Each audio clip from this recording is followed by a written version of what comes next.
Manas Niyozov. Assalomu alaykum. Xush kelibsiz Somroqtoshga. Yangi mavsum xayrli bo'lsin. Omadlaringiz bersin deb qolamiz. Alloh orqalar. Charchamang.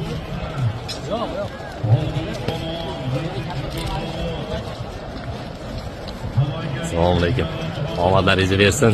Yaxshi marralar nasib qilsin ilohim.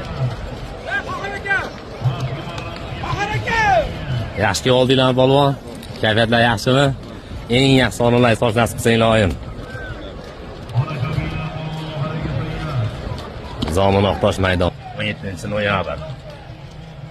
Hammamiz bilgan O'rta Osiyoda eng kuchli polvonlardan biri Manas Niyozov. Omadlarini bersin deb qolamiz. Birinchi marta siz bilan gaplashib turibman. Hamma bilan ham oyog'ini o'pmaydi. Birinchi marta so'rashgan odam bilan.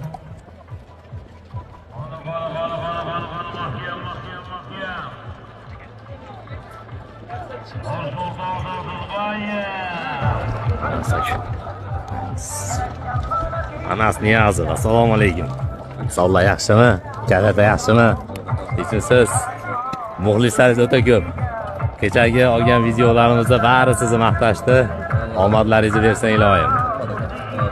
O'rta Osiyoda eng yaxshi polvon deb tan olishadi sizni. Omadingizni bersin ilohim. Muxlislarga tilaylar. Hammasini yaxshilik qo'llaysiz. Omadingizni bersin. Rahmat. Kecha bittasi kommentariyada sen bilan shunchaki qo'lir so'rashib qo'ydi xolasi, kibrli ekan deydi-da. Birinchi marta siz bilan gaplashib turibman. Hamma bilan ham oyog'ini o'pmaydi. Birinchi marta so'rashgan odam bilan. Tushunmaydi, lekin ancha quvnoq odamsiz, to'g'rimi? Hayotda. Omadingizni bersin deb qolamiz. Xizmat yo'qmi bizlarga? Sizlarga omad. Polvon, omadingizni bersin. Yaxshi avtomobillar solish nasib qilsin ilohim. Sog' bo'linglar. 18-noyabr kuni Zomin-Oqtosh maydoni Manas Niyozov bilan muxlislari podishka qilasizlar. Hammaga o'tayotgan kun xayrli va barakotli bo'lsin deb qolamiz. Jaliga ketib qo'yaymi? Voy shom jetdi. Voy jetib turadi.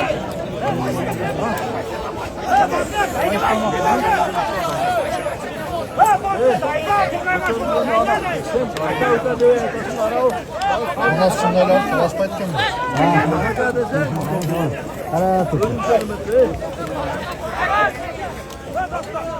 O hozir biz ko'chirib o'stamlar.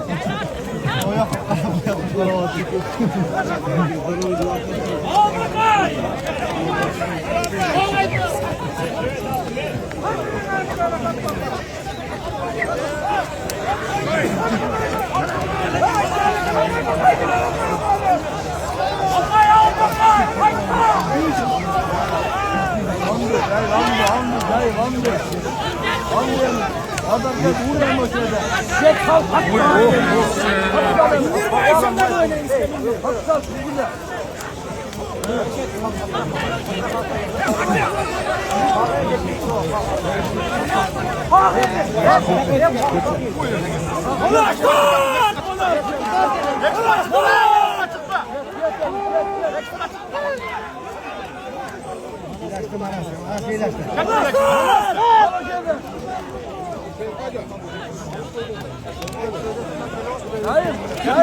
Koş!